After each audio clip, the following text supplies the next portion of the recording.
Hello and welcome back. My name is Ray. I use they, them pronouns or any neopronouns. As usual, if you've seen my other videos, how I always start, maybe I will stop starting with that. Maybe not. Maybe for the new folks, I'll just keep reminding everyone who I am and what my pronouns are. Anyway, if you're new, welcome. Today, what I want to talk about is actually a problematic comment that I got on a previous video about a month ago. I took a long break from making YouTube videos. I'm not going to promise I have a consistent schedule because I'm very busy. I'm a medical student, so I also have other things going on in my life. Anyway, but I saw this comment on one of my previous videos and I wanted to talk about it for a few things. So some content warnings for this video today. One, transphobia, because the comment was transphobic. Also anti-intersex, not, I won't go into details yet. Anti-intersex. Also, we're going to talk about mental health terminology, anxiety, a content warning for spiders. I think I will be mentioning spiders. There will be no images. I am not a fan of spiders, so no pictures of them, but just FYI, there will be some discussion of them. And let me just look through. I'm looking at my notes for today, and yeah, talking about gender terms. That's pretty much it. Okay, so without further ado, I'm going to tell you what the comment was and then break it down, some of the problematic stuff with the comment. So this comment came from a video I did, and let me just double check, but I believe yes. So it was my video Chromosomes Without Gender Part 2. And this comment was from a user with the username dchappy. They had a very cute dog in their picture at the time. Otherwise, there was nothing else cute about this comment. I was very excited to see it because, which sounds surprising because it was definitely not a good comment, but it's providing me now with a learning opportunity. Also an opportunity to call this person out, which I'm excited for. Anyway, dchappy with the cute dog, but not the cute opinion, said in response to my video, and just a summary of this video, this was just a breakdown of what are chromosomes. It also broke down the concept that sex is only, that there's only two options, there's not, and also difference between sex and gender. Anyway, so this person said there are only two biological sexes, and they spelled two T-O, but I think they meant T-W-O, as in the number. Ideology is not the same thing as science, but continue your study. And many people find terms like cis triggering, so please be considerate. So let's break down a couple of things about why this comment is not good or accurate. So one, dchappy, I don't think maybe watched my videos because dchappy said there are only two biological sexes, and this is not true. There's actually multiple ways sex can be determined, and there's multiple categories. The three big ones based on chromosomes. You can have XY, which traditionally is labeled male, but as I discussed in my video, not all folks with XY chromosomes identify as male. Then you can have XX chromosomes, which again, usually labeled female traditionally, but not everybody with XX chromosomes identifies as female, which is why the terminology is problematic. And then there's this whole range of wonderful variation, which generally is referred to as intersex. So if we had to choose three big categories of biological, aka DNA, sex determination, there's three big categories. There's XX, XY, and then intersex. So, and within intersex, intersex is more of an umbrella term. It could be differences in your DNA, external appearance, hormone profile. Sure, there's other factors that I'm missing, but anyway, all this, you can be a combination of those things or one of those things that basically culminate in a person that doesn't match up with what we traditionally put into the box of male or female. And when a baby is born, in most countries, sex is assigned usually based on external genital appearance. Sometimes they do what's called a karyotype to look at what the chromosomes are, but some people just don't fit into those boxes, so that's when we go for intersex. Although in a lot of countries, intersex actually isn't recognized as a legal sex, so unfortunately people are just put into either male or female. It's all bad.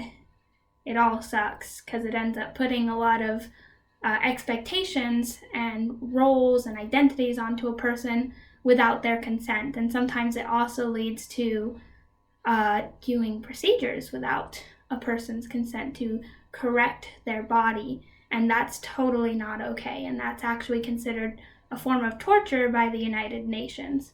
Anyway, I talk about that in my chromosome video if you want to learn a little bit more about that. I also have some resources in the description, so I highly encourage folks to check that out if you haven't already. So, first part of D. Chappie's comment, not true. There are not just two sexes. There are many variations. And that's not just an ideology. It is science. It's scientifically recognized that there are many variations in sex. And that's true not even just in humans, that's true in many other types of animals as well, like all of them. I mean, okay, don't quote me. Maybe there's like one animal out there or something that there's never been an instance of an intersex animal, but I can't think of any. And that's not really the point. Like, if you have this naturally occurring in many species of creatures, then obviously it's a thing that occurs. And it's normal. It's okay. So, that's the first couple of sentences. Let's see, then D. Chappie says, but continue your study, like pseudo-politeness, cool. That totally doesn't make this any less anti-intersex, and also probably transphobic as well. And then finally, D. Chappie mentions that many people find the term cis, which is short for cisgender, triggering, so please be considerate. So that one was interesting, and here's where I really want to focus on what is a trigger, and give you some like actually good information about that. So first off, just to clarify, cis or cisgender refers to a person whose gender identity matches the sex they were assigned at birth, as opposed to transgender, where somebody's gender identity does not match the sex they were assigned at birth. They're different. That's all that means. So let's go into, and I'm not here to discredit this part. I'm not saying that there aren't cis or cisgender people who find those terms triggering. However, we're going to talk about why, even though they may feel that way, that it is triggering, why that may not be so rationally based, and what kind of help you can get if you do have any type of trigger. So first off, what is a trigger? Well, the American Psychological Association, aka the APA, which is like a very big go-to group for a lot of like medical professionals when doing research on mental health. Not to say that they're great, they have a lot of problems, but for like a reputable source in the field, just giving their definition of the trigger, they say that a trigger is a stimulus that elicits a reaction, which is really vague, right? They say, for an example, an event could be a trigger for a memory of a past experience and an accompanying state of emotional arousal. That example is still vague, which is why I'm not here to discredit what D. Chappie says, that some people find the term cis or cisgender triggering. It's totally possible, because literally anything could be a trigger, so a stimulus that elicits a reaction. And I'm gonna go for, even though the APA didn't really say this, I'm gonna say usually it's like a negative reaction. It usually involves some kind of anxiety. And what anxiety could look like, when you feel like a sense of panic, like maybe your heart starts to race, you get a little sweaty, you start to hyperventilate, your mind might go blank. So that's usually the types of feelings that come with a trigger. Maybe not always. Could be another type of reaction, but usually something negative like that. And so, another example for folks with post-traumatic stress disorder, aka PTSD, the trigger might elicit some kind of flashback of a traumatic memory, emotion, or feeling that makes it feel like you're back in that same situation. And triggers are very important to talk about, and it's why I use content warnings in my videos. And you might have noticed online, for instance, or even in person, more and more folks are using either a trigger warning or a content warning just to give some folks a heads up about, hey, this topic is coming up. If this is not something you're able to hear about or read about right now, please either excuse yourself from this conversation or post, or tell me what you need, mentally prepare yourself, whatever it is that content warning can help you with. So yes, anything can be a trigger, including words, which is why I'm not here to discredit that part. And for instance, when I thought of why might somebody feel some a reaction, maybe a negative reaction or anxiety around the term cis. Perhaps there are cisgender folks who have anxiety around the time when, for instance, they used the wrong pronouns for a transgender person, and then they got anxiety about being corrected, and then that became a memorable experience for them. And that's valid. And the important part is that although anything can be a trigger, and although your feelings that come with a trigger are always valid, sometimes they're not rationally based. So for instance, I have a fear of spiders, which is where talking about spiders comes in. I'm not going to go into any deep details. The most I'm going to say is the word spider. So I can relate for anybody who feels uncomfortable with this, because I have a huge fear of spiders.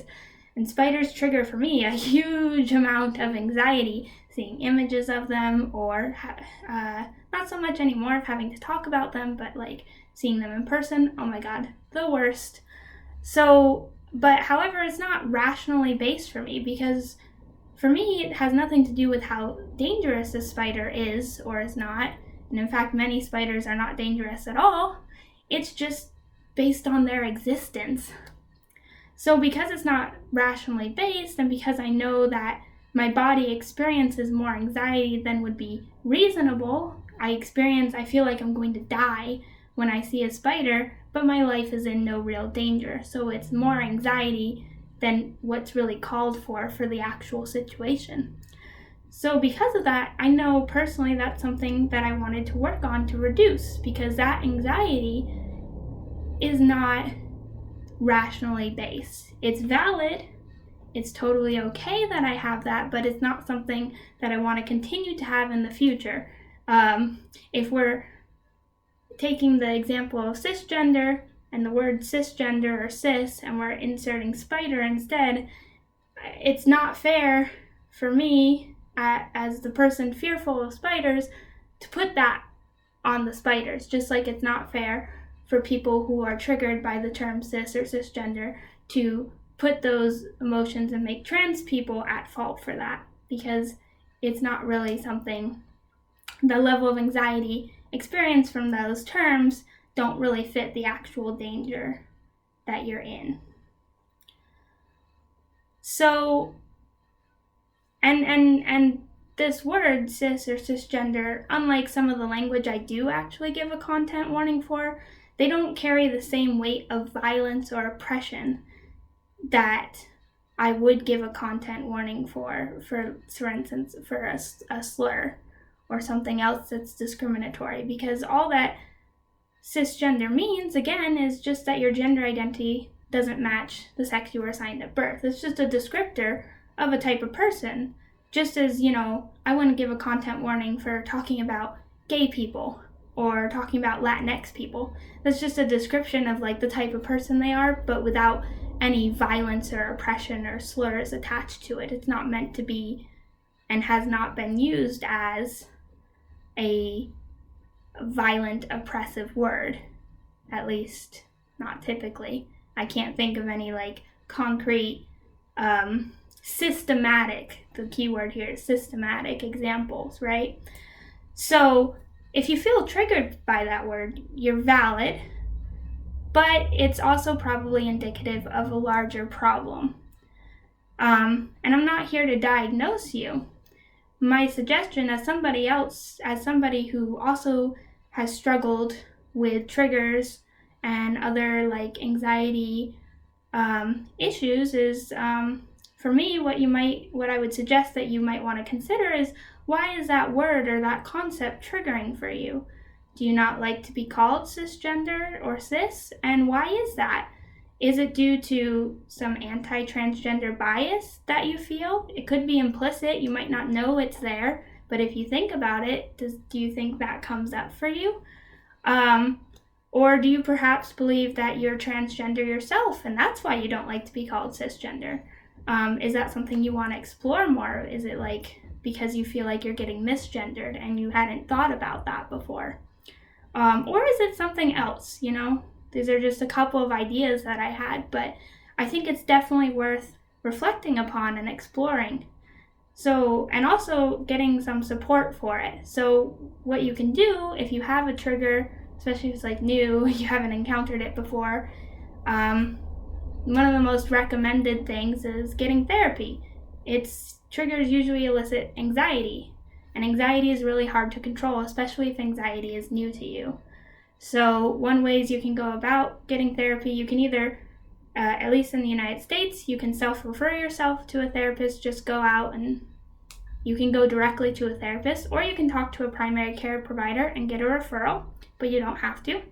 There's also a database through Psychology Today, and I'll link that in the description below, where you can search for therapists with different filters to try to find somebody who fits your needs better.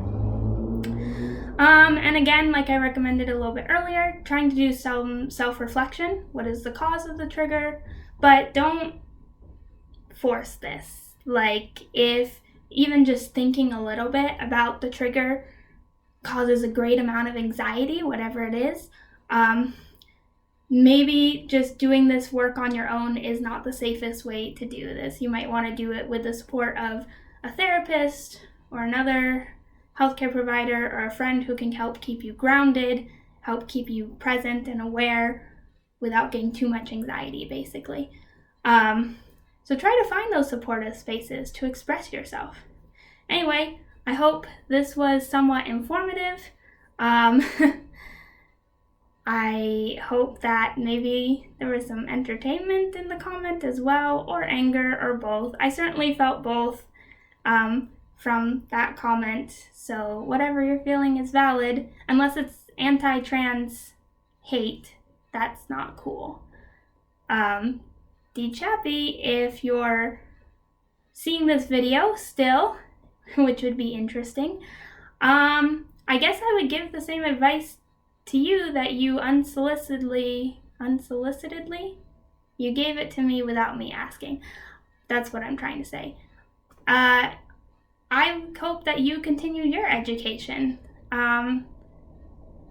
Look up more about intersex people, look up more about trans people, and try to understand from our experience why what you said is not okay and not correct.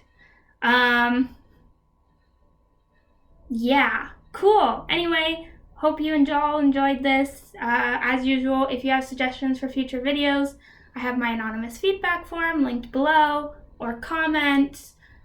I might get some more anti-trans comments below based on this video, so just a warning, if anybody's like new to the internet and you struggle with seeing like hateful things being said, you might want to avoid the comment section in general. So that's that's my warning for you all as well to end this video. Hopefully, we'll just have a lot of kind people. Most of the people so far who've been watching my videos are like my family, and my family is supportive of me being trans. At least my chosen family. Long story. Okay, anyway, thank you for watching this video.